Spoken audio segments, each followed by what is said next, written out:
and organic marketing in general is just such a great way to start your business, right? Like you can get things started, you start to grow a following, you start to get people interacting with you. And it is required to have that kind of like two-way conversation, especially as you're starting out.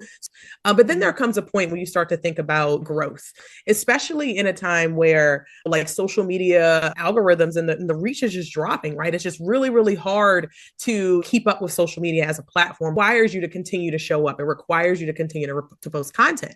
And that's all well and good when all you have is time, right? And you have more time than you have money in your business. But there becomes a point where you're starting to maybe hit that middle point where you're like, I'm making some money, and my time is starting to really kind of pull back. I don't have as much time as I used to be able to get on Facebook, get on Instagram, posting and stuff like that. And so then that's when you want to start to think about advertising, because an advertising comes to play where it says, okay, let me take what you're already doing really, really well, and I'm going to put that in front of thousands of people, even hundreds of thousands of people, even millions of people, because there are 2 billions of people use Facebook, billions of people use Instagram, right? And so what you're essentially doing when you're bringing ads to the mix is saying, hey, I have something that works.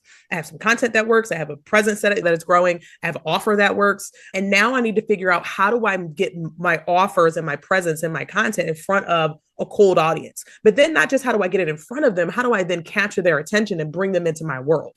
And that's where advertising really shines, because it allows you to step outside of the people who just know you through a friend of a friend. Because